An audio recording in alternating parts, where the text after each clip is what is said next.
bí ẹnu tá ń rọ̀ bí ó Gbàgede Ìmọ̀ TV Gbàgede Ìmọ̀ TV ọgbọ́n ń bẹ òye ń bẹ ìdánilẹ́kọ̀ọ́ lóríṣiríṣi ní Gbàgede Ìmọ̀ TV ẹ máa wò ẹ máa gbọ́. Mo kí gbogbo ojú tó wò mí káàkiri ayé, mo kí wa lọ́kùnrin lóbìnrin lọ́mọdé lágbà nínú ilé yìí, mo kí wa wípé a kú déédé àsìkò yìí. Àsìkò bójú ọjọ́ ti rí ẹ̀dùn odò bí ibò ló ti rí lọ́dọ̀ tìyín. Ẹ káàárọ̀, ẹ káàsán, ẹ kúrọ̀lẹ́, ẹ káalẹ́. Ọ̀rọ̀ tó ń lọ lẹ́tọ̀ lórí BGI TV, bàbá Gbàgede Ìmọ̀ tẹlifíṣàn. Ẹ wá lọ fìdílé ìdàlùkẹ́ ìdílé nǹkan kẹjá jọjẹ gbádùn ọ̀rọ̀ tòní. Àwọn kan ní bàbá Gbàgede tó o bá ti rẹ́rìn wọlé, mo mọ̀ pé good news ló fẹ́ fún wa. Àmọ́ tó bá ti lejú wọlé, mo mọ̀ pé òun ò dáa. Good news ni. Ìdí tí mo sọ pé good news ni pé ẹ gbọ́ bóyá ká dẹ̀ bẹ̀ the current defence minister pé kó ṣe sùúrù díẹ̀, torí pé the rate tí wọ́n fi ń tú àwọn Fúlàní ó kọjá bẹ́ẹ̀.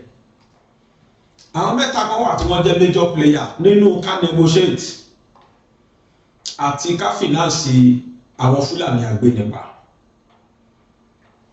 Túnkọ̀ Mámù, Abubakar Malami àti Sheikh Ahmad Gumi. Àwọn mẹ́tẹ̀ẹ̀ta yẹ major player ni wọ́n jẹ́. Ó tún ṣìkà àwọn míì o, Buratai wà nínú wọn o, Alimadu Sheriff wà nínú wọn o, àtàwọn míì bẹ́ẹ̀ bẹ́ẹ̀ bẹ́ẹ̀ bẹ́ẹ̀.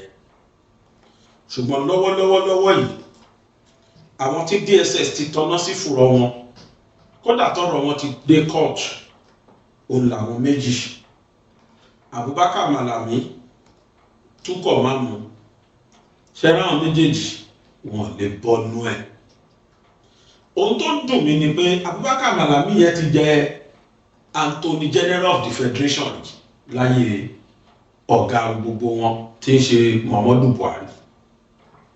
Ó ti fi ṣe Attorney General yìí. Pẹ̀lú ẹ̀ náà oríṣiríṣi atrocities òní Malami yìí ló carry out. Gbogbo wọn pátá ní kíjọba bá wa wá jáde. Èmi mọ̀ pé ẹni bá fẹ́ kí èrò kí wheat àwọn oko tí a need, àwọn koríko tá a need yẹn tí a nílò tó ń ṣe ìpalára fún ire wa nínú oko. Ẹni bá fẹ́ kí káwọn koríko yẹn tán pátápátá, á fà wọ́n tu tìdítìdí ni. Ó nígbà tẹ́ bá ṣẹ́gun root, ìyẹn ni pé ẹ̀ka ìdí àwọn koríko yẹn tẹ́ bá ṣẹ́gun wọn láti inú yẹ̀pẹ̀ wá, ìgbà yẹn lẹ fẹ́ rí wọn mọ́. Tẹ́ bá ti fà wọ́n tún kọ̀ọ̀kan báyìí, wọ́n á kàn gbẹ naturally ni, ibẹ̀ náà máa kú sí lẹ́ẹ̀bá ní gbóhùn wọn mọ́. Ohun tíjọba yìí ṣe lọ́wọ́lọ́wọ́ ẹ̀ tó dùn mọ́ mi pẹ̀lú DSS, Ọlọ́run á jẹ́ kó dáa fọ́gá DSS àti Minister for Defence. Ìṣọwọ́ ṣiṣẹ́ àwọn méjèèjì papọ̀, Ọlọ́run á jẹ́ kí synergy yẹn kó túbọ̀ work at our own benefit nílẹ̀ Yorùbá àti ní Nàìjíríà. Tó bá ti lè fa àwọn causative agents yọ, àwọn tí wọ́n jẹ́ páwọn gan-an promote àwọn ẹni, tó bá fà wọ́n tu, wọ́n ti mọ̀ pé àwọn ò lẹ́sẹ̀ lẹ́mọ̀. Adìyẹ lóògùn náà máa rìn, àgbàdo lóògùn náà máa dà tí ò lẹ́sẹ̀ lẹ́. Ẹ̀yin náà yẹ kán bá àgbàdo sínú ògùn, kán kàn kó sínú omi, kán bọ̀ omi sí kán kó sínú ògùn, kò lẹ́sẹ̀ lẹ́, kò ní pẹ́ kú. Kéèyàn tú àgbàdo báyìí kó wá ṣe sínú ògùn, kó wá bomi sí. Tí ò bá ti sí soil, tí ò ti sí yẹ̀pẹ̀ ńbẹ̀, kò ní hù láéláé, ó máa kú naturally. Bẹ́ẹ̀ làwọn Fúlàní, àwọn agbénipa, àwọn terrorist tó kù yẹn ṣe máa rí. Tí wọ́n bá ti fa rúùtù wọn tán ti tú tégbòtégbò, àwọn rúùtù wọn ní DSS ni wọ́n bá wa fàtú díẹ̀díẹ̀ tá à ń rí. Gbogbo tútí gbogbo wọn pa pátá, àbúrú tó ní kálukú wọn ṣe. Àwọn kan all in the name of negotiation, mọ́ ṣe rówó gidi bẹ́ẹ̀ túkọ̀ máa mú ìtú tó pa owó tó rí ṣe é rántí 2022 ṣe é rántí train tí àwọn Fúlàní lọ hijack mílíọ̀nìà ní túkọ̀ máa mú dà látàrẹ̀ torí pé àwọn tó hijack train yẹn òun lòun negotiate pẹ̀lú wọn àtàwọn ẹbí àwọn tí wọ́n gbé kódà ó tún instigate àwọn Fúlàní yẹn pàápàá pé kọmitì tíjọba yàn pé kó wá bá wọn dialogue kí wọ́n bá káwọn Fúlàní yẹn má bá kọmitì yẹn dialogue o àwọn fámìlì àwọn tó ń jí gbé gbọ̀ngàn ni kí wọ́n máa bá deal kóun lè jẹ́ negotiator láàrin ẹ̀ inú àwọn Fúlàní yẹn dẹ̀ ló níbi pé wọ́n sọ fún pé ransom tó bá gbà on their behalf kóun nìkan yọ 50 million nú ẹ̀ ó dẹ̀ ṣe bẹ́ẹ̀ kódà ó tún gba owó tó rọ̀mù ní spokesman Gumi ẹni bá fẹ́ rí Gumi gbà yẹn Máàmù yìí ló máa kọ́kọ́ rí fún Máàmù láti wá jẹ́ káwọn fámìlì àwọn tí wọ́n jí gbénu tírèènì yẹn káwọn fámìlì wọn lè rí Gumi bá sọ̀rọ̀ wọ́n dá almost 1 million naira fún ẹnì kọ̀ọ̀kan ní o 900,000 lọ́wọ́ ẹnì kọ̀ọ̀kan lọ́wọ́ òbí kọ̀ọ̀kan ni Máàmù gbà kó tó jẹ́ kó bí Gumi bá sọ̀rọ̀ kí Gumi lè bá wọn negotiate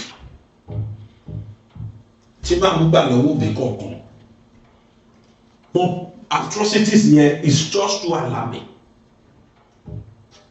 àṣírí yẹn ṣe wà tún nísìn ẹ mọ̀ pé wọ́n ní nígbà kan if that mess do lives after them nígbà bá ti lọ tán but nísìn lives by them ní ẹ ṣe wà láyé wọ́n tún jáde nísìn because this world is now global village bẹ́ẹ̀ bá sólá Amẹ́ríkà á gbọ́ Nàìjíríà kẹ́ ẹ̀ tó sólá abúlé yín Nàìjíríà ti gbọ́ lórí social media ara Amẹ́ríkà ti gbóòórùn ẹ̀ the world is now global village gbogbo aburú téèyàn bá ṣe ó wà recorded ẹ̀sàmpù àlùkìámọ̀ ti wà lójú ayé báyìí ní tó ṣe látogún ọdún Facebook wọ́n ní features kan wọ́n pè ní reminder wọ́n kàn gbé wá ní wọ́n kàn rí 6 years ago n tó post wọ́n kàn gbé wá fún ẹni ṣé o fẹ́ repost ẹ̀ 6 years ó ti lè gbàgbé ètò ṣe láti 10 years tí wọ́n ti post ó ti gbàgbé ẹ̀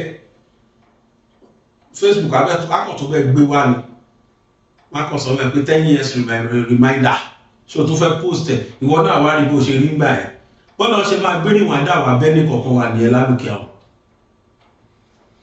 reminder yìí ló ti dé fáwọn Máàmù yìí àbúrú tó ti ṣe sẹ́yìn Gumi sì ò tí ì mọ bó lòun fẹ́ gbà because ó ṣì ń jàjà yẹn gidi pé kókó ọbẹ̀ ti fẹ́ parí ó ṣe bù ó bù ṣe gàdà ó ní láíláí wọn lè stop banditry àfi kíjọba dialogue pẹ̀lú wọn kóun lè rí tiẹ̀ ó bù ṣe gàdà ó ní chance cheating ló jẹ́ fáwọn bandit fún ìjọba ní kò sí tó jẹ́ bá ní ọ ní terrorist ni wọ́n sìn ó ní pé àwọn terrorist yẹn ó ní fúnjọba láti máa stigmatize wọn ó ní pọ́n cheat wọn ni kò sí tí ò fẹnu sọ tán torí wípé òun benefit directly from that insurgency. Now ọwọ́ tí wàá bẹ̀rẹ̀ sí ní tó wọn ní kọ̀ọ̀kan sí bí mo ṣe ń bá yín sọ̀rọ̀ yìí Abaka Malami ìyàwó ẹ̀ àtàwọn ọmọ ẹ̀ wọ́n wà lẹ́gbẹ́ ẹ̀wọ̀n báyìí wọ́n dìtẹ̀ ìlú wọn síbẹ̀ gbogbo owó tí wọ́n ti gbà kọjá DSS ń bá wọn pò wípé wọ́n ṣe tán pè ní money laundering. Breaking ex-Attorney General of the Federation Malami son wife granted bail amid money laundering charges money laundering trial wọ́n wà court báyìí tí wọ́n bá wọn pò lọ́wọ́ wọ́n grant wọn ní bail condition bail yẹn very stringent tó bá meet ẹ̀ lẹ́nìí á jẹ́ pé wọ́n lẹ́sẹ̀ náà kọjá bẹ́ẹ̀ ẹ máa gbọ́ nígbàtí tọwọ́ tó Abubakar Malami wọ́n bá nú owó tó ń gbà nú owó tó jí àtowó negotiation owó tó fi sponsor àwọn Fúlàní gbogbo àwọn owó yìí ó fi sínú àkáǹtì ọmọ ẹ̀bẹ̀ ó fi sínú àkáǹtì ìyàwó àtòun náà gbogbo wọn pátá ní EFCC ní DSS náà gbámú, gbogbo wọn náà kó tí wọ́n ní kán wá lọ jẹ́jọ́ ní court. Láti ìjọ́ kò rí bẹ́ẹ̀. Who wants to bet the cat? Mi ò rí gọ́fúmẹ̀ntì náà tó máa lórí láyà sọ pé òun gbé Fúlàní kan lọ court láyé, ìjọba yẹn ò ní padà wá sí second term. Gbogbo ayé fàmílétè tutọ́ ìjọba Tinubu ẹ ṣeun o. Bẹ́ẹ̀ tí ẹ ṣàwọn míì àwọn tẹ́ẹ̀tì ẹ̀kọ̀ọ̀kan ṣe ìná. These are the measures tẹ́lẹ̀ take tí insurgency tí insecurity lè fi stop.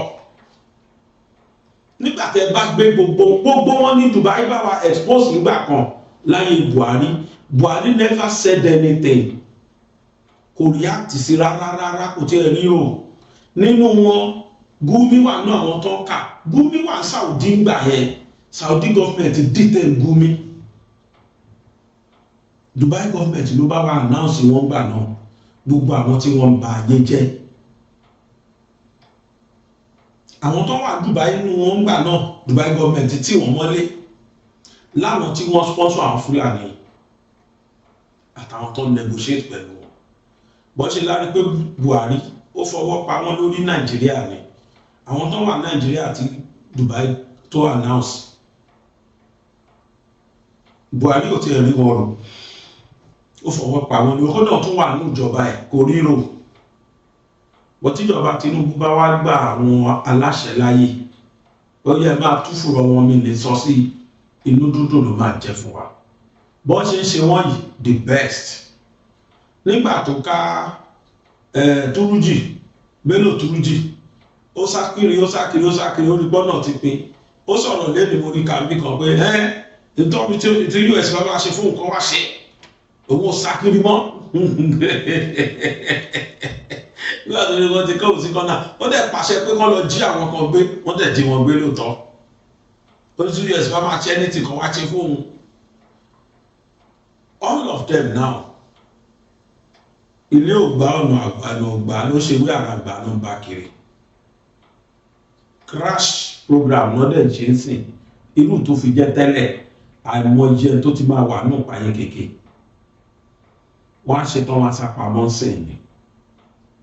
Bẹ̀tẹ̀ àwọn táyé mọ̀ tán ti dárúkọ, thank God, Minister for Defence àti DSS wọ́n jọ ṣiṣẹ́ hand in hand pẹ̀lú EFCC. Gbogbo wọn pátá ni wọ́n máa kó tán. Malami ní tiẹ̀ ti báyìí wọ́n gbé àwọn gbọ́mọ. Gbogbo wọn ni wọ́n ní bọ́nú ẹ̀ lágbára lọ. Tán bá jẹ̀bi ikú ṣe mọ̀ pé ìjọba ti ṣòfin. Àwọn tó negotiate tán benefit direct àtàwọn tó sponsor àtàwọn terrorist fúnra wọn ìdájọ́ ikú ni wọ́n ṣe lófin pé kán pa gbogbo wọn ni. They are unwanted elements ní Nàìjíríà. So tí Malami àtìyàwó àtìyàwó ẹ̀ bá ti jẹ̀bi ikú kán tètè fi wọ́n ránṣẹ́. Bí Túpọ̀ Mámù náà bá ti jẹ̀bi ohun tí ẹ̀ ti jẹ̀bi tọ́lọ́ tí ẹ̀ tún máa ṣó fídíò kan fún yín. Ẹni ẹ̀ analyze gbogbo tó ṣẹlẹ̀ kọ́ọ̀tù pátá ó tó stage kan Mámù lè parọ́ mọ́. Ó ní lóòótọ́ nítorí Egypt náà ti lọ arrest òun tiẹ̀. Ó ń sálọ ni wọ́n lọ mú ní Egypt. Bó bá sálọ náà Saudi ló fẹ́ sálọ Saudi máa gbé ijó tó ní tó máa fi ránṣẹ́ sí Nàìjíríà. Nígbà tó mọ̀ bí tó lè sálọ mọ́. They are all running better. Mo gbọ́ from a source.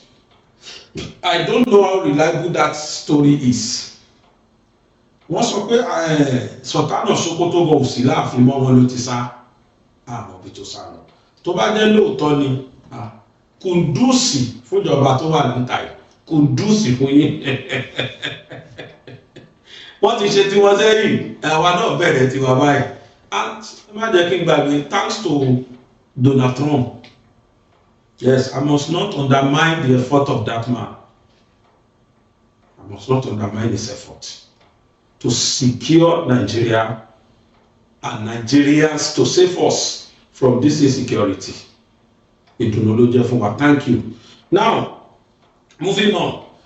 Right up here, so the immediate past Attorney General of the Federal Republic of Nigeria and Minister of Justice, Abubakar Malami San, and his son, Abdulaziz, on Wednesday secured 1 billion naira bail from the Federal High Court. About 1 billion naira bail from the Federal High Court in Abuja.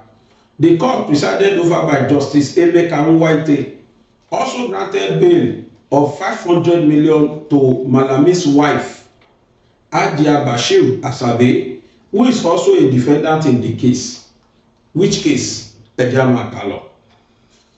The ruling requires each defendant to present 2 sureties, each owning landed property in Asokoro, Maitama, or Gwarimpa district of the Federal Capital Territory. The sureties must submit title documents for verification, 2 recent passport photographs, and an affidavit of means. Additionally, all defendants are to surrender their travel passport and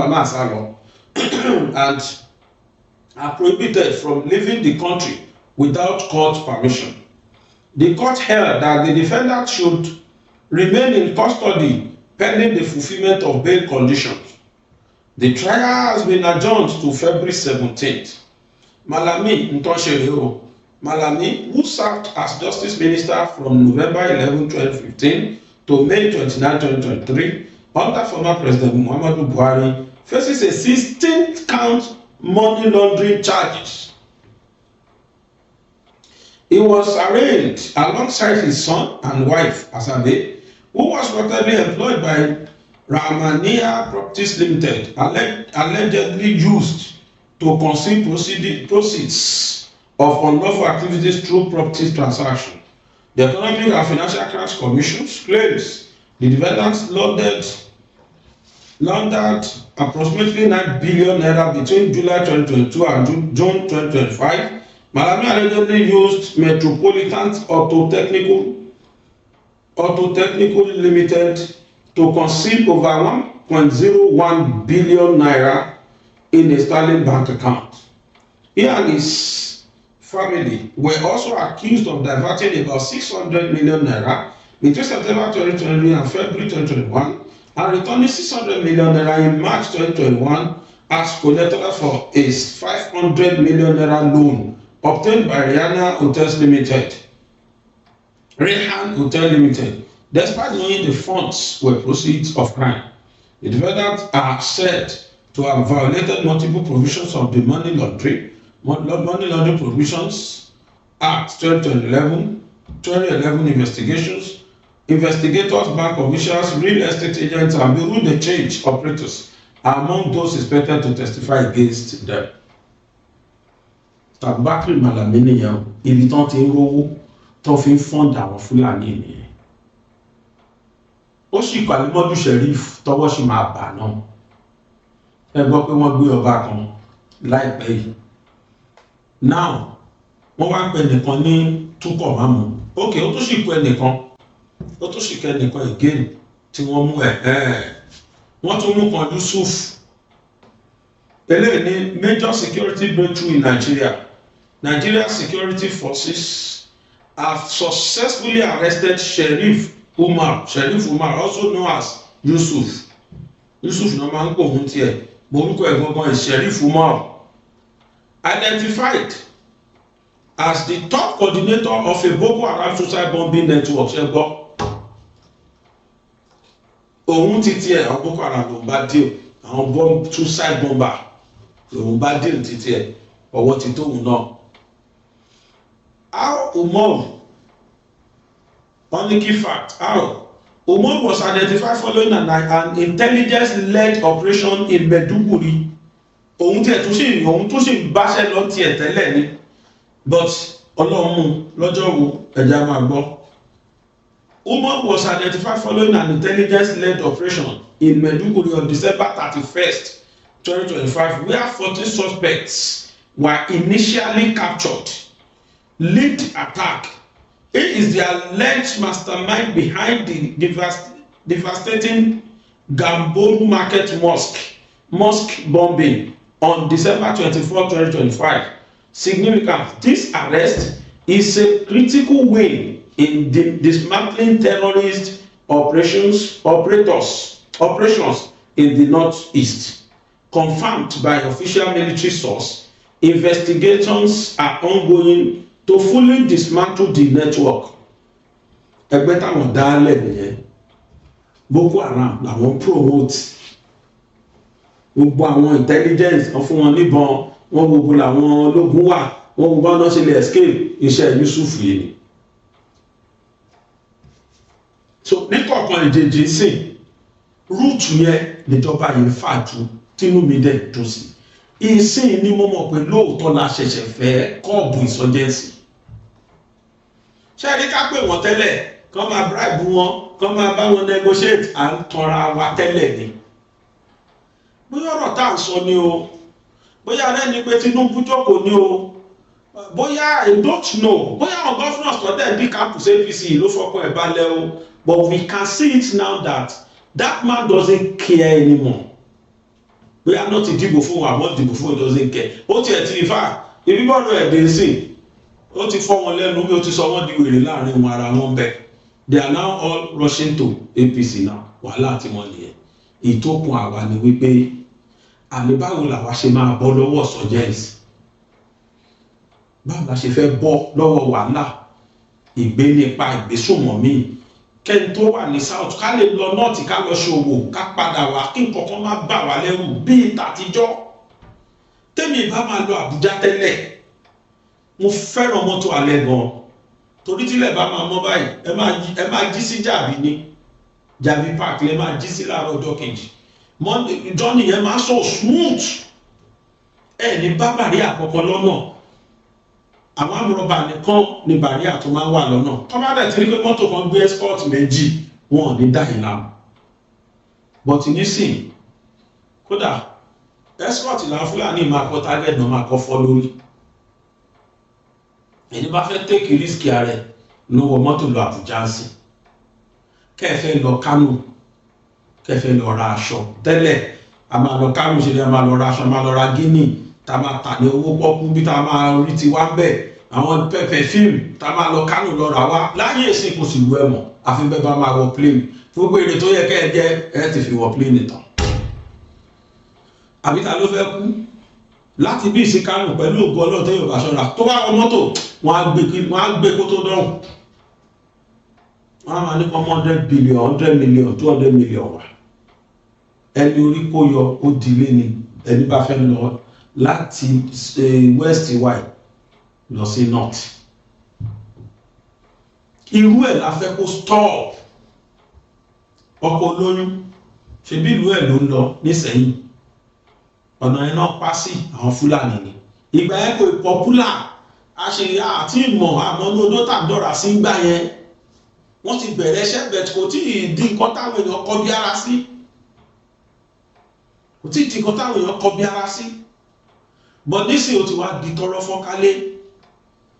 Gbogbo bíjọba ṣe bá wọn negotiate tẹ́lẹ̀ yẹn, ẹ̀ túbọ̀ fún wọn lágbára ni. But nísìnyí tí the first minister ní kò sí tó jọ dialogue mọ́sẹ̀. Tíjọba náà tó ìbò ẹ̀ wá kọ̀ pé ẹ pa ẹ mú ọ ẹ̀ṣẹ̀. Inú àwọn àmì wa náà wá ń dùn. Oríṣiríṣi là ń kà lójoojúmọ́. Wọ́n máa wọn mẹ́wàá bí, wọ́n fẹ́ lọ attack wọn bí kan, wọ́n máa 20. Àwọn tí wọ́n tiẹ̀ ní wọ́n sápò Kánò, tó ní wọ́n sápò Sókótó, wọ́n sábọ̀ ló dọ̀ àbí nǹkan tọwọ́ bà láìpẹ́ yìí. Mo ṣe rí news yẹn láìpẹ́ yìí. About 50 of them ti di ìmọ̀ra ogun wọn gbogbo ẹ̀ ni wọ́n kó. Tó bá máa rí picture yẹn jọ láìpẹ́ iná sì kó wọn gbogbo ní most of their last week àbí inú wíìkì tó tán iná ní iṣẹ́ ní Tuesday Wednesday wíìkì tó tán yìí wọ́n kó gbogbo wọ́n pọ̀ bàjẹ́ tán sápò ní Sokoto tán sábọ̀ nísàlẹ̀ wọ́n ti wá dẹni tó ń sá kiri sí torí pé ọwọ́ ti kanwọ́ ni irú tó jẹ́ tẹ́lẹ̀ àwọn náà ń pàṣẹ fúnjọba àwọn ni wọ́n ń rúlu Nàìjíríà kò sí yẹn wọ́n sí tíjọba bá lè gbà wá lọ́wọ́ wọn ní wá dùn bọ́tẹ́ bá ṣe ń ṣàánú àwọn kan irú Gumi tó ṣe lẹ́nu ọ̀rọ̀ àní personal assistant ẹ̀ máa mú àwọn tó ṣe mo fẹ́ sọ yìí ní 2022 tẹ́ bá gbàgbé tí Gumi bá lọ́wọ́ ò mọ̀ ń pa gbogbo tó ń ṣẹlẹ̀ náà irọ́ ló pa o tó bá dẹ̀ lóhun ò benefit kí Nàìjíríà lè dá lòun ṣe lọ negotiate bá irọ́ gidi business ni Gumi ṣe business tó make cool millions lórí àwọn èèyàn tó bá jí gbé kódà ṣe kí n sọ fún yín àwọn Gumi tó jẹ́ negotiator yẹn ni wọ́n máa ń determine iye tí àwọn bandit yẹn máa béèrè lọ́wọ́ ẹbí ṣé kí sàwọn ẹni ẹ lórí ẹ àwọn náà dájọ́ kó yá mi gbogbo wọn pátá l'Àmọ̀tẹ́kùn kó àwọn náà nọ́mbà sí lẹ́yìn tẹ́ǹkó yẹn ìkan wà tó tẹ̀lé fídíò ẹ̀ gbọ̀ngàn tí n bá rí fídíò ẹ̀ máa gbé wá ó lè jọ́la tí n bá rí fídíò ẹ̀ máa ní kan play fún wa kẹ́rì tí gbogbo wọn náà tó lẹ́bàá mo ló gbọ́ ẹ mo ṣe mọ̀ pé Nàìjíríà rẹ̀ jẹ́ àti dáa ni mo ṣe mọ̀ pé security yẹn ti ń bọ̀ díẹ̀díẹ̀ nìyẹn torí ipá àti rẹ́ni tó rẹ́dì láti ṣiṣẹ́ former defence minister tó dútì tó kú òun bẹ́ẹ̀ ṣé bára wọn ní ṣe bóun ló kó akọ́fù sáwọn àmì wa lọ́wọ́ ní òjẹ̀kan ráyè operate àtàwọn míì tí wọ́n ṣẹ́gbọ́tú tí wọ́n pa sí ṣẹ́gbọ́tú tí Christopher Musa pa chief of defence staff wọ́n ti kọ́wọ́ bọnú àwọn àmì wa àwọn military wa gbogbo wọn tó ti dọ̀gá ọ̀gá tí wọ́n jẹ́ pàwọn ọmọ tó hate àwọn Fúlàní gbogbo wọn ló ti fish out gbogbo wọn ló ń kọ́wọ́ bọ̀ sí Tinubu ó fún máa yẹn ní free hand láti operate gbogbo wọn tí Buhari kó sínú àwọn àmì wa gbogbo wọn máa fish out láìpẹ́ yìí ló jẹ́ repentant Boko Haram mo náà repent sí and not until tó bá fish àwọn àbí yẹn out not until tó bá fish wọn out security wọn ò tí ì lè tight torí pé gbogbo intelligence report ó máa wà lọ́wọ́ àwọn àbí yẹn lọ́wọ́ àwọn repentant Boko Haram tó plant sínú iṣẹ́ military àbí ká nínú ẹ̀ máa dùn ẹni tó ti pa kúkúrú tó ti pa gbóhùn tó wá lóhùn pìwàdà òun ti olóńgbò tẹ wá tún lọ planted inú army wa inú air force inú navy ẹ tí mo tó wá ṣe ni wọ́n wá gather intelligence report ni that is why táwọn military wa ò fi kápá wọn láti jọ ẹ̀ because kan tó jọ ṣe meeting tán wọn àwọn ẹgbẹ́ wọn ti gbọ́ ẹ wo major general tí wọ́n brigadier general tí wọ́n pa ní last year yẹn ṣègbó lójú wọn ó sọ fún wọn pé báyìí lòun wà ṣe bẹ́ẹ̀ nìkan ló líìkì ibi tí wọ́n wà fún àwọn ISIS káwọn yẹn tó lọ ká mọ́ ibi tí máa yẹn wà kan tó mú ìbáwọn kan náà máa ń nìyẹn ṣe báwọn kan ló rédíò wípé ẹ bá mi send helicopter mo wà ní báyìí tó jẹ́ ń bọ̀ pátán tí wọ́n mú lọ tán helicopter ò ṣẹ̀ṣẹ̀ dé àwọn ọmọ tí wọ́n jí kó tí wọ́n lọ kó ní skul ṣe bí intelligence report wá pé àwọn Fúlàní yìí bọ̀ wọ́n dẹ̀ kó àwọn àmì síbẹ̀ ẹnìkan dẹ̀ pàṣẹ fáwọn àmì yẹn níbi 30 minutes to the operation ẹnìkan dẹ̀ kó gba àwọn àmì yẹn kó bẹ̀ dọ́là wọn tí mọ̀ ta ní tọ̀hún ta ló pàṣẹ yẹn dì sí. Former Minister of Defence ló wà bẹ́ẹ̀ gbà yẹn oríṣiríṣi àṣírí àwọn àmì yẹn oríṣiríṣi àṣírí wọn ló tú sáwọn Fúlàní yẹn lọ́wọ́ but nígbà yẹn tó dútì ti bá tó ti resign tó ti léwèrè ìdànù nísìn tó ti gbẹ́lòmíì wà Christopher Musa yẹn náà ó lè jẹ́ pé kò plan láti ṣiṣẹ́ dáadáa tẹ́lẹ̀ but ká dúpẹ́ lọ́wọ́ àwọn National Assembly wa lọ́jọ́ tí wọ́n lọ ṣe interview fún tó tiẹ̀ rí Senate President ìyẹn ní ká fi dídá òun jọ ẹ̀ ìyẹn ń bò fún gidi tààrà ni wọ́n ń pa àwọn èèyàn ẹ̀yin sọ fún pé kó bá òkú máa lọ bá òun bo ọ̀gbẹ́ni kí ló fẹ́ ṣe sí security wa máa yẹn bá sọ̀rọ̀ tààràtààrà ń lọ yẹn yes orí tiẹ̀ náà wá pé òun náà wá dọ́fíìsì wa ó wá lọ tún jókòó mo rò pé bí rẹ̀ léèrè ni pé ṣé lásìkò tèmi tí mo fẹ́ ṣe dáadáa bí mo fẹ́ ṣàbúrú ẹ jẹ́ ká jọ máa fàdúrà ràn máa yẹn lọ́wọ́ pé ètò tóun àti DSS àti EFCC tọ́jọ́ bẹ̀rẹ̀ yìí kọ́ ló ń jọ kó jẹ́ kọ́jọ ṣàṣeyọrí kọ́ bá wa empower àwọn military wa kí wọ́n kọwọ́ bọnú wọn àwọn tí wọ́n jẹ́ alamí láàrin wọn kan wá wọn jáde kan lé wọn dànù kan gbaṣọ lọ́rùn wọn anybody tó bá ti jẹ́ pé repentant Boko Haram kan lé dànù ẹjọ́ jáde tó bá padà sí iṣẹ́ yẹn pàdánù because àwọn black sheep of the family ni wọ́n ṣe ara wa rárá Nàìjíríà yìí ìyá ọ̀lẹ́ tó ti rí tó tún ti show video tẹ́lẹ̀ every now and then ọjọ́ ara wọn báwọn ṣe wọ Nàìjíríà wà tíkẹ̀tíkẹ̀ ebi ìta nílẹ̀ ọjọ́ mẹ́ta ìbọn ṣe ń sá lọ ládẹ̀ rí láti rí pé Nàìjíríà ò ṣe ń gbé mọ́ báyìí sí àwọn African countries mìíràn tó ń lọ ṣé kìí ṣe Ghana ni mo gbọ́ níjẹta tí wọ́n lọ mú wọn rẹpẹtẹ dọ́ọ́sáwá wọ́n tó rí pé Nigeria is no more business as usual ọdún àwọn kan ṣì ń ṣe nu wọn but percentage yẹn ti reduce drastically èyí tètè jífì ọ̀la tètè jífì ṣé tètè nìkan ló wà lọ́fẹ̀ẹ́ ni bàbá Tinubu eléyìí tẹ́ bẹ̀rẹ̀ yìí I am too happy now túkọ̀ máa mú ní 2022 òun ni PA Malami òun ni spokesperson Malami olóńgbàchagbẹnusọ fún títúkọ̀ máa mú bá lè commit atrocities tó tó yìí ọ̀gá ẹ̀ tó wá ránṣẹ́ kọ́ kí ló fẹ́ commit. That is why I am calling on Nigerian government arrest Gumi too. Gumi is to be arrested. Arrest him. Ẹ jẹ́ kó náà wá sọ tẹnu ẹ̀ nígbà tọwọ́ tó Malami tọwọ́ tó máa mú sá lọ ní wọn gba mú mọ́ Egypt. Tẹ bá declare kìíní náà wanted lẹ́ni òun náà sá wọ́n dẹ̀ mú tọ́ bá mú a máa dà tẹnu ẹ̀ lẹ́ni ọ̀lẹ́ ni wọ́n á máa ta gbogbo tó ṣe máa mú ó bẹ̀ sí ní ká ní gbòrògbòrò ń tóun ṣe nígbà tó rí pé kò sí ní ẹ̀fà òbúrú mọ́ òun ló lọ sọ fún wọn ló sọ fún àwọn bandits tó kó àwọn ẹni ẹlẹ́ni tí wọ́n bọ̀ látàbújá lọ sí Kaduna wọ́n dẹ̀ ti wọ Kaduna already wọ́n dẹ̀ lọ dènà ṣe é rántí tímẹ́ẹ̀tì the then vice president tímẹ́ẹ̀tì ẹ̀ wà nínú àwọn tó ń kó wọ́n jọ lọ law school ni obìnrin kan bímọ síbẹ̀ náà àwọn tó ń kó ń gbà ẹ̀ ìbí ìmọ̀ máa lò tó ṣú mẹ́ta obìnrin kan bímọ sí sáàrin wọn bẹ̀ wọ́n filẹ̀ 100 million wọ́n béèrè lọ́wọ́ fámìlì kọ̀ọ̀kan ọ̀gá sójà kan béèrè ọmọ ẹ̀ láàrin 100 million ló san.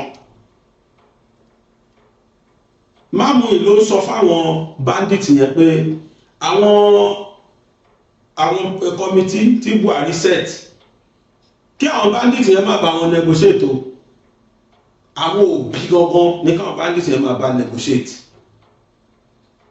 so that òun á lè jẹ negotiator ó dẹ̀ gba 50 million naira nínú owó tí wọ́n táwọn òbí tí wọ́n fi bẹ àwọn arábí ẹ̀kọ́ tó gbà àwọn èèyàn wọn lẹ̀ òun nìkan gba 50 wọ́n ní àwọn yẹn ló tiẹ̀ sọ pé kó yọ 50 million ní owó yẹn Máàmù dẹ̀ padà accept pé bẹ́ẹ̀ lọ̀rọ̀ ṣe rí gbàrà kan tí mo ló ti pélé ló ti pe àbúrò ẹ̀ pé kán kó gbogbo owó kò lé kán kó mọ́tò kán kó gbogbo oró ti mọ̀ páwọn tóun kó sílé wọn á bí òun pé mo lòun ti lówó ṣe gbogbo ẹ̀ pátá ní DSS sọ fáwọn ti recover padà. Definitely this time around na fire for fire. Fulanis are in trouble. The sponsor of these so-called terrorists are now in trouble. Ẹni ọba bí ire nu wọn kó tó wá jáde kó fẹ́ negotiate. Àwọn Fúlàní bẹ̀bẹ̀ ní ìsìn kíjọba wa negotiate tó bá kó tiẹ̀ sàyé mọ́ à negotiate àfẹ́ payé ni. Ààrẹ àfẹ́ ẹni a bá ti múnú ní a máa pa ni.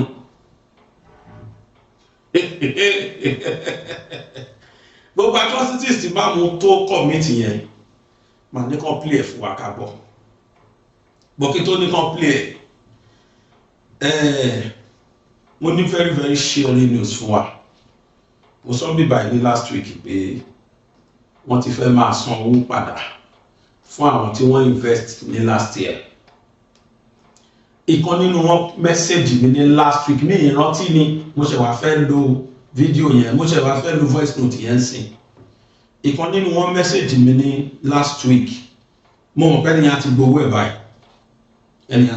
báyìí so wọ́n ti bẹ̀rẹ̀ sí ní sanwó yẹn fún wọn báyìí àwọn tí wọ́n invest ìkànnì wọn mẹ́sẹ̀jì mi last week pé bàbá Gbàgede ẹ ṣé gan o mo dúpẹ́ o ó yà mí lẹ́nu ìjọ wo la ṣe invest náà mo kàn ní tí màá yẹn fi fóònù pè mí tó sọ fún mi pé ẹ bèrè details mi pé àwọn máa bẹ̀rẹ̀ sí ní sanwó yẹn fún wa next week wọn ló yà wọn lẹ́nu náà Nàìjíríà kọ́ ẹni ò sí Nàìjíríà ni wọ́n ti ń gbá wa eléyìí ní nǹkan tó ń fowó yẹn ṣe ó jẹ́ mọ̀ kó ní ìdẹ̀ kó fi ṣe business náà dẹ̀ ti yield so it's disbursing for people now. Mo dẹ̀ sọ fún wọn pé ẹ má dúpẹ́ lọ́wọ́ mi èmi kọ́ mo ní kẹ́ lọ invest ẹni pé ó yẹ kẹ́ ẹ ṣe ẹni pé wà convinced lẹ fi ṣe you should take your decision not me ẹ̀yin tẹ́ decide láti ṣe ní kẹ́ dúpẹ́ pé decide mi ní kẹ́ anybody lọ invest mi kàn introduce yín sí pé tó tún lọ lórí o but before you invest make sure you interview that man make sure you are convinced that this man is trustworthy tẹ́ bá ti rí pé kò wà trustworthy ẹ gbé bọ́ọ̀dì yẹn má ṣe o but fún ẹni tó ṣe tó láwọn ultimate ní sanwó I say big congratulations to you voice note tí máa yẹn send sí mi àti ìsìtẹ́mi náà fún wọn ẹjẹ́ àjọpọ̀. Hello, bàbá Gbàgede mọ̀ a kú ọdún a kú àlàjá ọdún ẹ̀mí wa ṣe púpọ̀ láyé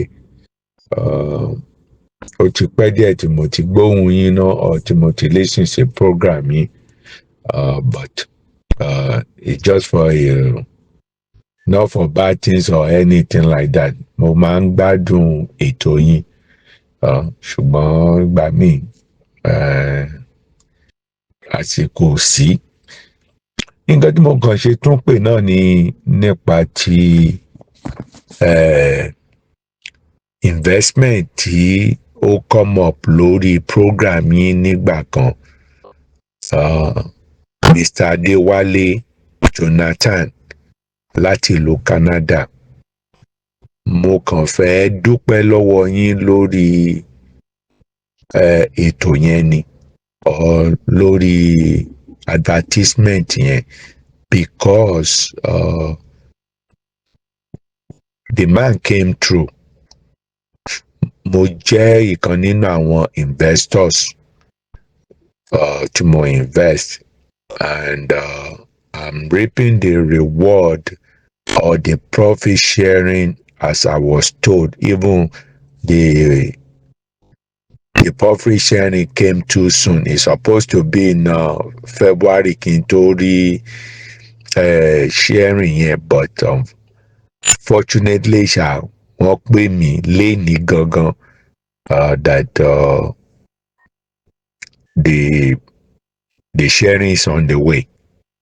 So I should be receiving that sharing within next one week from now. So mo fẹ́ dúpẹ́ lọ́wọ́ Bàbá Gbàgede mọ̀ àti company wọn. So the advertisement is genuine and I really appreciate it because this is an extra money that came through for me.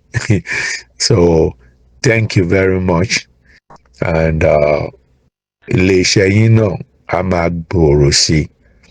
I'm a silent watcher and once in a while mo máa get involved in some of the activities tẹ́ máa ń ṣe láti ran àwọn èèyàn lọ́wọ́.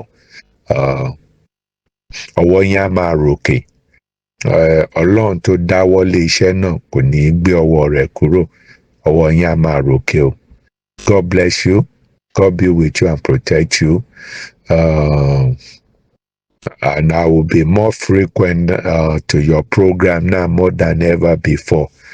God bless you. Bàbá mi láti ó dàbí pé US ni mo rí nọ́mbà yìí. Mo máa dúpẹ́ o. Inú mi dùn pẹ̀lú voice note tí mo gbọ́ yìí o. Time tẹ́ pè mí yẹn it was 12:18 a.m. ní Nàìjíríà tí wá ń bí. Èmi ti sùn tipẹ́ nígbà yẹn. Mo ti sùn. ẹ ṣe gan mo dúpẹ́ sir, thank you very much and it's a very good news. Ọ̀tọ̀ tí mo fẹ́ káwọn èèyàn máa ṣe òun náà nìyí. Ẹlòmíì máa gbowó yẹn á kàn panu mọ́ for the fact pé wọ́n kàn tiẹ̀ pé ẹ̀yin pé ẹ̀yà o àká owó yín ti ń bọ̀ o lẹ ti sáré message mi, thank God and thank you. Initially mo kàn announce ní tèmi ni mo dẹ̀ sọ nínú ẹ̀ pé ẹni tó bá rí pé ó tẹ̀wọ̀n lọ́rùn, ẹni tó bá rí pé òun wà convinced pé máa yan ò parọ́ ni kó invest. So inú mi dùn pé ẹ wà convinced, inú mi dẹ̀ dùn pé ẹ invest. Mi kú mọ̀ yẹrí ìdàmọ̀gbà tẹ invest. In fact as a matter of fact gan mi mọ̀ bóyá ẹ pè mí rí gan, mi mọ̀ bọ̀ mo dúpẹ́ fọlọ́run wípé òdodo ni máa yẹn ṣe. Like seriously àjọpera lánàá lóòótọ́ èmi tó ti bá 5 missed calls lórí fóònù mi, so mo wá pè wọ́n padà wọ́n gbé later ìgbà tó di bí 9 ní Nigerian time lálẹ́ àná wọ́n tó pè mí padà. Ìgbà yẹn mò ń wo bọ́ọ̀ Mali bí nǹkan kan lọ́wọ́, Mali àti Tunisia tó ń play lọ́wọ́. Mi ṣáfẹ́ kí tọ̀hún disturb mi at the same time club side mi náà Barca wọ́n play lọ́wọ́ pẹ̀lú Espanyol. Gbogbo kìíní yẹn ṣàpapọ̀ mo ṣàfihàn mo fi kára gbé kọ́ yẹn torí pé ó já wọn. So fortunately good news ni wọ́n fún mi pé àwọn tí wọ́n invest sọ́dọ̀ àwọn lágbára Ọlọ́run láti January yìí lọ àwọn máa gbowó wọn o. Pápá lẹ fi ṣe ni wọ́n níbẹ̀ ní October sí January bóyá November pápá sí January wọ́n ní àtò ó dá o. But you are the first person tó kọ́kọ́ message mi sí, inú mi dùn o. Eléyìí kó dẹ̀ jẹ́ ìpèníjà fún gbogbo àwọn tí wọ́n gbọ́ mi káàkiri ayé pé kíní yẹn ó dàpọ̀ real. Mi lè stick neck mi fẹ́ nikẹ́ni pé ẹ lọ invest. I don't want to do that. History has taught me a lesson and I wouldn't want to do that. Mo yẹn sọ fẹ́ everybody pé ẹni tó bá wà convinced tí máa yẹn bá sọ̀rọ̀ tó bá wà convinced pé this man is not lying ni kó invest. Inú mi dẹ̀ dùn pé àwọn tó invest so far wọ́n regret. Èmi tí mo bá yín sọ̀rọ̀ èmi náà ṣe bọ̀ owó tèmi fi síbẹ̀ èmi kò pé wẹ́ẹ́ jẹ́ kí n sọnù. But nísìnyí tá a ti ń gbọ́ pé payment ti ń ṣẹlẹ̀ mo dúpẹ́ o, ẹ ṣé gan sir. I really appreciate you for saying the truth. Ìtẹ́dẹ̀ sọ yìí ó tún máa encourage ọ̀pọ̀lọpọ̀ láti jẹ nínú àǹfààní yẹn torí mo bá máa yẹn sọ̀rọ̀ lánàá pé kán má close àǹfààní yẹn láti January kan open ẹ̀ wọ́n láwọn á jẹ́ kí n gbọ́ n tí wọ́n fẹ́ ṣe mo fẹ́ kọ́wọ́ wọn bọ̀ because ọ̀pọ̀lọpọ̀ sì wà ń ta tán ṣẹ̀ṣẹ̀ ń gbọ́ tán need opportunity yẹn, so it will just be an excess income, extra income fún yàn nígbà tí owó bá tó ń ṣiṣẹ́ fún yàn tí ó ń ṣe pé yàn lè yàn ṣiṣẹ́ fowó. Thank you very much sir, ẹ ṣé gan sir. Transaction wa èmi àti bàbá yẹn ọ̀rọ̀ tí èmi pẹ̀lú wọn tá a jọ sọ òun lẹ́yìn èèyàn ti gbọ́ yẹn wọ́n ṣe bá mi sọ èsì tí mo fún wọn náà lè gbọ́ yẹn. Mo lè rò pé àwọn míì náà tó ṣì ní interest although máyìn ò tí sọ fún mi náà pé àwọn tó ti open investment bóyá ẹni tó bá ní interest ẹ lè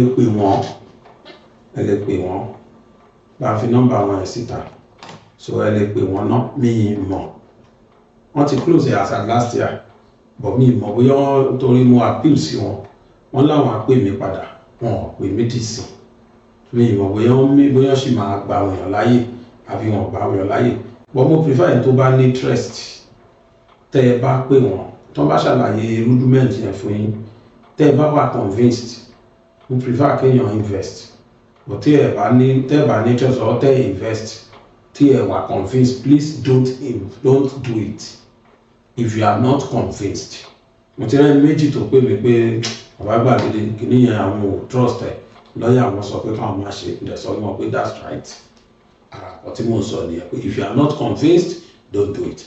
At the same time àwọn èèyàn kódà àwọn èèyàn ṣe gudugudu méje yàyà mẹ́fà lórí dictionary wa mi gbọ́dọ̀ parọ́ a tún ti ta pálí kan tán báyìí 2020 ló wà ní pálí kọ̀ọ̀kan àtúntà páálí kan àtúntìjà páálí míì lénìí ẹ̀yin tẹ́ ń wò wá the last páálí lajá lénìí the last páálí òlàjá lénìí tí 20 tó kù bẹ́ẹ̀ yẹn bá ti tán dictionary yìí parí nìyẹn a jẹ́ pé ọmọ Yorùbá tàtà tó ń wò mí tí ò ní lé ó ti miss ṣe tó bá ní interest ẹ pè mí kájọ sọ̀rọ̀ bẹ́ẹ̀ ṣe máa rà àkáǹtì tẹ́ máa sanwó ẹ̀ sí ní olẹ́wọ́ yìí bó ṣe rí nìyẹn. Ní àná máa kàn pè mí lórí ọ̀rọ̀ Dr. Mayegun ẹni yẹn 17 missed calls ni mo bá lórí fóònù mi. Àwọn tó máa fi Airtel line mi pè mí mi kì í fi bẹ́ẹ̀ jẹ́ kí Airtel yẹn wà lọ́wọ́ mi but àwọn tó bá fi MTN mi pè mí 081 ìyẹn ni máa ń sọ mọ̀ dání mo sọ gbà tí máa débi tí Airtel yẹn wà 090 yẹn gbà tí máa fi débi tó wà mo ti bá 17 missed call ó jẹ́ láti US mo dẹ̀ pé nọ́mbà yẹn padà so bàbá yẹn níbi tí inú wọn dùn dé wọ́n fẹ́ máa sunkún bàbá yẹn ní báwọn ṣe ń bá mi sọ̀rọ̀ yìí wọ́n lá àwọn ọmọ àwọn mẹ́ta ti wà lọ́dọ̀ àwọn ní US ń sè kí ni mí nìyẹn bàbá wọ́n ní bàbá Gbàgede èèwọ̀ ló introduce wa sí Máyégún máa bá mi dúpẹ́ lọ́wọ́ Máyégún wọ́n ní 10 years ago rẹ̀ táwọn ti ń try káwọn ọmọ àwọn wá táwọn fẹ́ kó wọn sọ́dọ̀ pé gbogbo ọ̀nà táwọn gbà ló ń fẹ́ wọ́n dẹ̀ sọ àwọn bí táwọn ti lọ iye táwọn ti ná wọ́n ní bẹ̀tẹ̀ kan ṣo táwọn pe Máyégún ní last year làwọn tara bọ̀ nítorí káwọn ṣe àwọn ṣe wọ́n ló promise àwọn pé bàbá ẹ má wọrí wọ́n máa grant àwọn mẹ́tẹ̀ẹ̀ta ní visa ó ní àwọn ó lèmi kọ́ yìí bàbá ẹni wọ́n ti lù pálí wọn pa àwọn mẹ́tẹ̀ẹ̀ta ti wà lọ́dọ̀ àwọn mo láwọn mẹ́tẹ̀ẹ̀ta at the same time wọ́n ní bẹ́ẹ̀ ni wọ́n pè mí wọ́n fún mi lówó mo dẹ̀ dúpẹ́ púpọ̀ lọ́wọ́ bàbá yẹn mi ní dárúkọ tí ní kí má dárúkọ àwọn wọ́n fún mi lówó mo á sọ fún wọn pé bàbá ìwọ ní tèmi àpò ni eégún kọwó ní Yorùbá sọ owó ti wà káàtì mi tọ́kì tó sọ̀rọ̀ bàbá ìwọ ní tèmi èmi kọ́ mo bá yín ṣe nǹkan wọ́n ní wọ́n lo introduce ẹ̀ sí mi so definitely Dr. Mayegun Ọlọ́run lò wọ́n sábàbí dáadáa nígbésí ayé àwọn èèyàn tó ń pè wọ́n ọ̀rọ̀ tí mò ń sọ yìí Ọlọ́run rírọ́ tí mò ń pa ó rí pé mi ìpàrọ̀ bó ṣe rí kankan ni mo sọ yìí kódà aláti owó tán fún mi gan bóyá kí n tiẹ̀ fi hàn wá káàlè rí kódà ó tún kọ síbẹ̀ pé to thank you on Dr. Mayegun's favour wọ́n kọ síbẹ̀ to thank you on Dr. Mayegun's favour náà kọ sí àìmọye tó dẹ̀ ti fún mi lówó bẹ́ẹ̀ náà rí pé Dr. Mayegun tí mo introduce àwọn sí àwọn ni wọ́n ṣe bẹ̀bẹ̀ láyé àwọn ẹni tó bá níṣòro kan àbí kejì ẹ pé Dr. Mayegun náà bá fi nọ́mbà àwọn síta tó pẹ̀lú ẹ̀ náà àwọn ẹ̀kú tó sì máa pè mí wọ́n tó sì máa béèrè nọ́mbà pẹ̀lú bá fi nọ́mbà síta yìí bàbá Gbàgede ẹ fún wa nọ́mbà Dr. Mayegun nọ́mbà Dr. Mayegun náà wò yìí o wọ́n á tún sì béèrè lọ́wọ́ mi Dr. Mayegun nọ́mbà wọn lẹ̀ wò yìí 0802-394-0939 ìtọ́ wájà lága gbogbo ẹ̀ ó ní tara tèmi náà ṣe bẹ̀rẹ̀ searching for a sports hero ẹ jẹ́ dúpẹ́ lọ́wọ́ ẹ̀yin èèyàn ẹ mọ̀ pé nǹkan tó new and most of àwọn tó ń wò mí àwọn tí wọn nífẹ̀ẹ́ sí ìdárayá ni mi ò sọ pé ẹ̀yin tẹ́ ń wò mí kẹ́ ẹ wá bá mi participate nínú searching for a sports hero ṣùgbọ́n ẹ láwọn ọmọ ẹ láwọn ọ̀rẹ́ ẹ láwọn boys ẹ láwọn girls lọ́wọ́ ẹ̀yin bá mi introduce program yìí sí wọn mo fẹ́ kí program yìí di ìlú mọ̀ọ́ká olókìkí mo fẹ́ kóun náà bọ́n ṣe mọ bàbá Gbàgede mọ̀ mo fẹ́ kọ́ ọmọ searching for a sports hero náà àwọn èèyàn lówó bẹ̀rẹ̀ àtẹ́lẹ́ni tó gba 100 àtẹ́lẹ́ni tó gba 250 àtẹ́lẹ́ni tó gba 50 àwọn èèyàn ní 30,000 tí ẹ̀ ló ń kà mọ́ a tún máa rìkọ́ọ̀dù mí níjọ́ Monday tó bọ̀ ìlágbára lọ Monday Tuesday Wednesday Thursday Friday searching for a sports hero ó tún máa wáyé Adédọ̀tun ibẹ̀ ní studio wa wà Adédọ̀tun l'Abẹ́òkúta níwájú ilé epo kan tí wọ́n kọ NNPC sí ní Adédọ̀tun ẹ̀rí NNPC náà kọ sí wọ́n ṣẹ̀ṣẹ̀ sọ́dẹ̀ NNPC náà Níkúlákú ilé epo yẹn jẹ́ tẹ́lẹ̀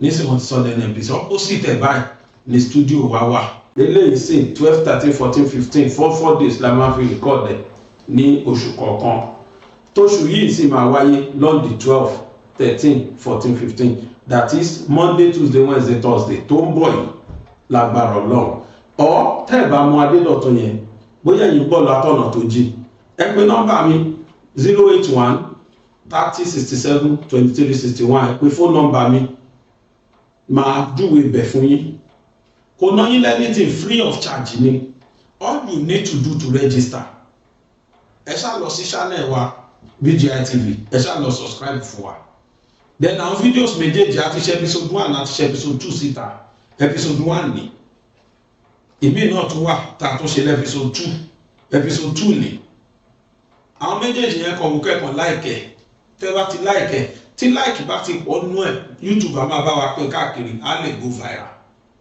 á di nǹkan táwọn èèyàn mọ̀ ẹjọ́ ìwà fẹ́yìn tẹ́ bá mọ̀ passport aláwọn míì wà wọ́n fowó wo bọ́ọ̀lù èrè tẹ́ máa jẹ́ máa gbọ́ kẹ́ wá ṣe program yẹn àwọn ọkọ̀ tẹ́ wo di bọ́ọ̀lù yẹn la máa bí yín lérè látọ̀ bá bí yín lérè pé bàtà kan fi gbá bọ́ọ̀ kí lórúkọ ẹ̀ ṣé question yẹn wàhálà ẹlòmíì tún ṣì Ọlọ́run ẹlòmíì tún ṣì instead the boot oní trekkers ẹlòmíì dẹ̀ máa gba àwọn question yẹn pápá tó máa di gbowó ńlá so ẹ bá wa participate on the 12 13 14 15 ó la máa fi record ẹ̀ then ó ti wà lórí YouTube wa BGI TV lórí channel wa ẹ máa rí episode 1 ẹ máa rí episode 2 bẹ́ẹ̀ ṣọ́ra àwọn méjì tán ṣó léraléra yìí 250,000 lẹ́ni àkọ́kọ́ gbà 100,000 lẹ́ni ẹ̀kejì gbà wọ́n dẹ̀ ti gbowó wọn immediately oní 50 wà ń bẹ̀ oní 25 wà ń bẹ̀ oní 10 àwọn yẹn ti ẹ̀rù wọ́n ti àwọn yẹn ti ẹ̀yà pa 10,000 ẹ̀rẹ̀ torí question kan ṣó 5,000 question 1 is 5,000 question 2 bí i 10,000 àti bẹ́ẹ̀ bẹ́ẹ̀ lọ question 3 bí i 25 lórí 50 lórí 100 lórí 250 lórí 1 million ó lè jẹ́ yìí lè máa jẹ́ hero wa 10 million naira oní hero wa máa gbà yẹn ni pé tó bá gba gbogbo 10 questions á gba gold medal á gba trophy gold trophy á dẹ̀ gba 10 million naira ẹjọ́ ìwà by 12 13 14 15 ẹ bá mi share fáwọn èèyàn ẹ sọ ń pa ẹ fáwọn èèyàn kẹ́lẹ̀ bá wo fídíò yẹn nígbà tá a bá send ẹ̀ síta ẹ ṣeun màmá retí yín náà kí tó máa lọ ẹ jẹ́ ká wo irú tútí máàmù túpọ̀ máàmù ìtú tó pa àti bọ́wọ́ ṣe tó tí Nigeria government tí wọ́n prosecute lọ́wọ́lọ́wọ́ ó yẹ já lọ wò.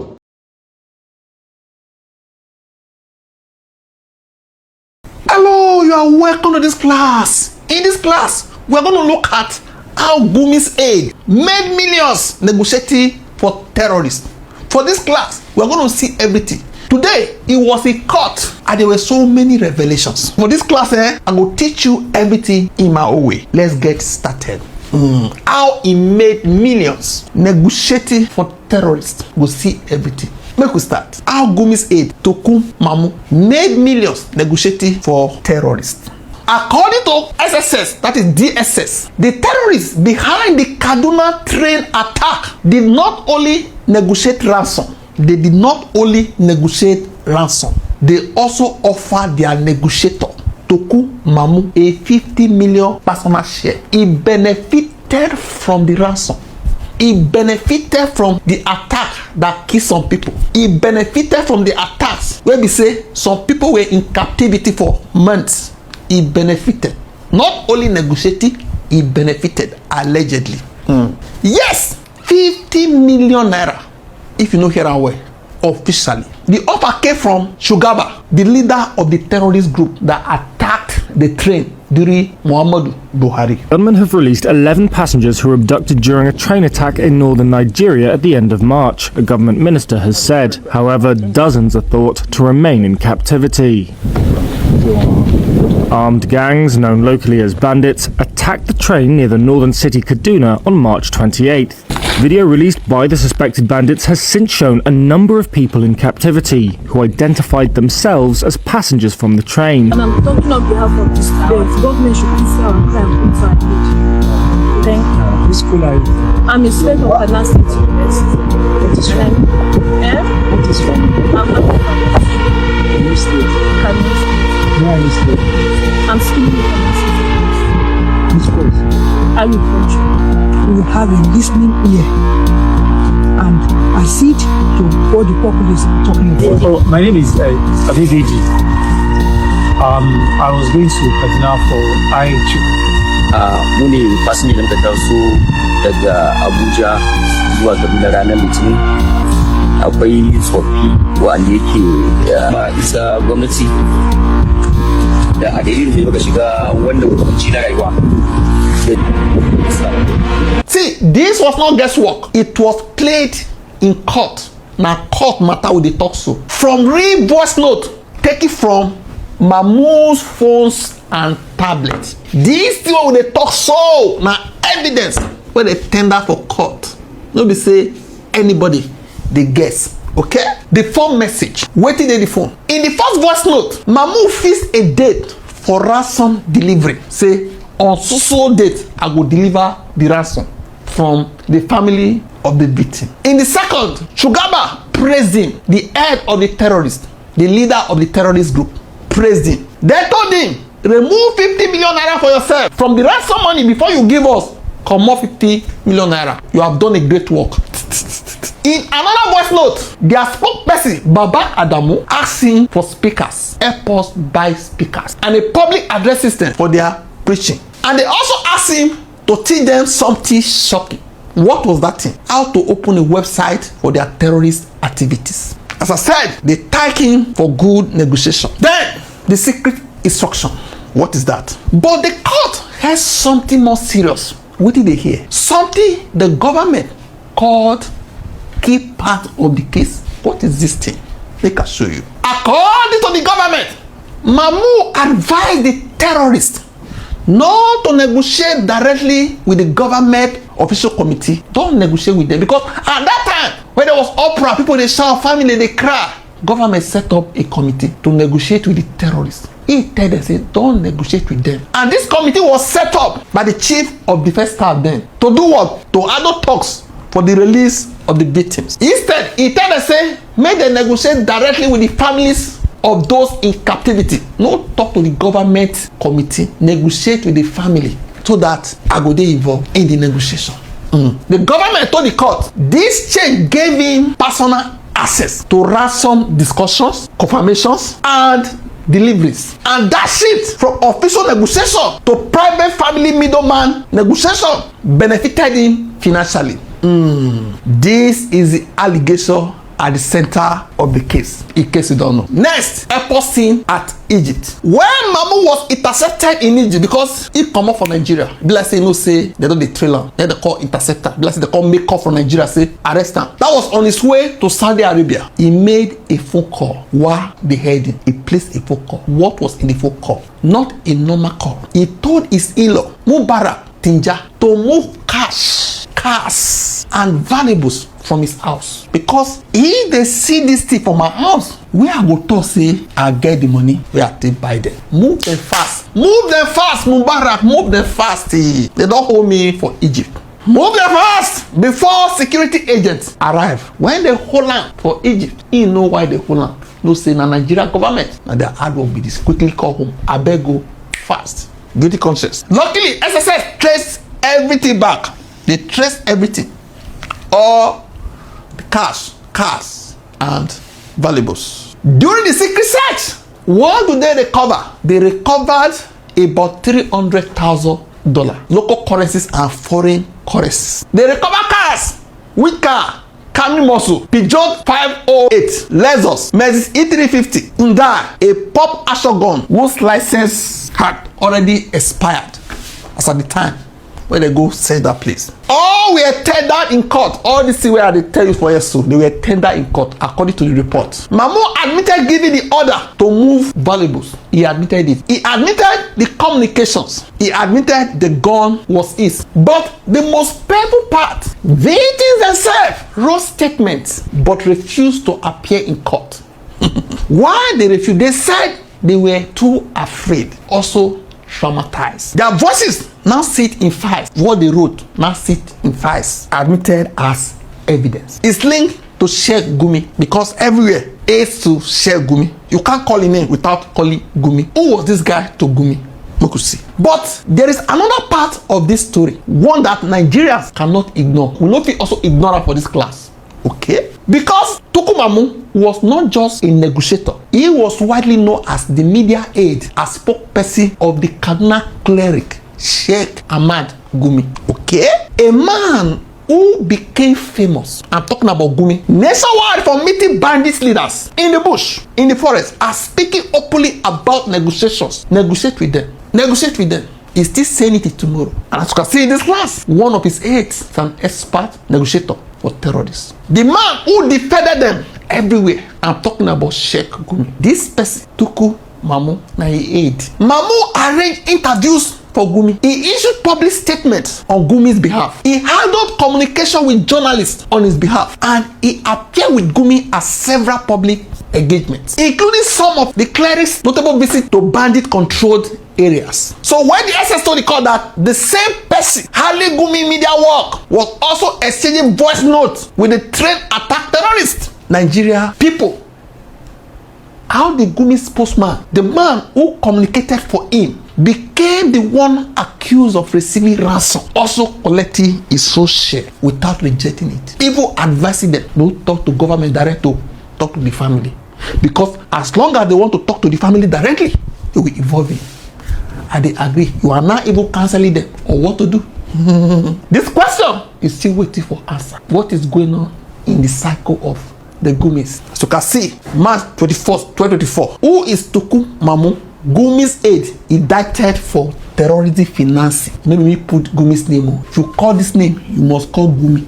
This name is complete for media if you don't put this name, because now they tell no one.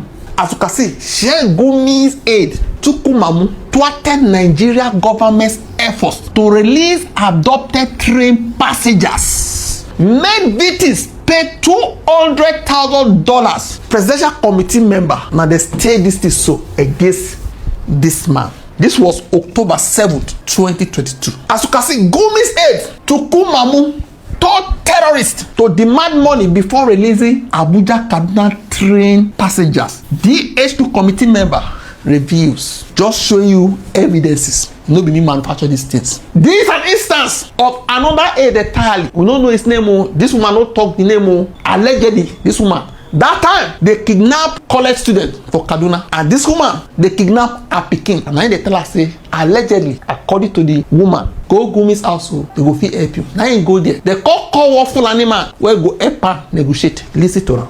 And you just they go do meeting, they do committee meeting, then carry us to Gumi's side, and we do meeting. They say we could meet Ahmed, I forgot the name. They invite one thing that they come, and we gather money, almost 800,000. We'll give her. He said that one is a transport motor. And I started crying. He said, me, I'm the wisdom. I don't have husband. I don't train this boy to help me tomorrow. Please. He said that one, no concern. The person is a Fulani. They invite it come for one office for Kaduna there. We just try the beggar. He said no. He said until you pay so amount. He said we don't have much. He said almost 500 million. Initially, they asked, they were after the government paying that money, 500 million. So after, anytime they call, like me in particular, they kept calling me, Madam, Kijeki Magana, the government, that I should go and talk to the government so that they will go and pay that money. So all I kept telling them was, I am a widow. I cannot have access to the government. Maybe if my husband were to be alive, maybe you know somebody who will help him to talk to the government. But I am a widow. I cannot have access to the government. So when they kept calling me for almost 2 weeks, I kept telling them the same thing. So at the end, they started calling that, okay, how much have you people gathered? I said, how much? Who are the people you are talking about? They said, the parents. I said, no, we are poor people. Most of us are widows, and even those that have their husbands and those that even have their wives, they are petty, they are they are peasants. So they don't have any money to contribute. So they say, oh, you people, if government does not pay, I said, all we are trying to do is to see if the government can assist us. Okay, are you saying that if the government does not pay, you people will allow you leave your children? Okay, we have already killed one. That was what he told. Just as an instance, what did they go on for Nigeria? Before we leave here, flashback of 2022 attack. Remember that the attack where happened for March 2022. Now train were full of innocent Nigerians. 8 people died because of this terrorist attack. 168 persons were missing. Till the last 3 were freed 6 months later. For this type of atrocity, where you also know, say people died, they kidnapped people, they did captivity for months. They say Mamu took ransom, made for hostages, and he hid part of the money in his Kaduna home. Allegedly. What is it actually charged with? It's charged with collecting $420,000 and 21 million naira, concealing terrorism funds, communicating with Boko Haram spokesperson, that is terrorist spokesperson, breaking the Terrorism Prevention Act 2022, but pleaded not guilty. Well, the trial they continue, the truth they unfold slowly, painfully, and Nigeria is watching how they go handle this matter. Okay, this is the story of the Kaduna train attack ransom. This is the story of the 50 million offer. This is the story the court is now hearing. One voice note at a time. My people, stay alert, make we see, stay informed, and Nigeria must never forget. Okay, if you want to read the news, can run straight to Premium Times. Go read them. Also, you can read it here too. That is Sahara Reporters. How terrorist negotiator Toku Mamu received 50 million naira from bandits leader, wanted to create website for them. DSS witness. What do you think? Drop up a comment section. Don't forget to like, share, and subscribe to this channel. Thank you.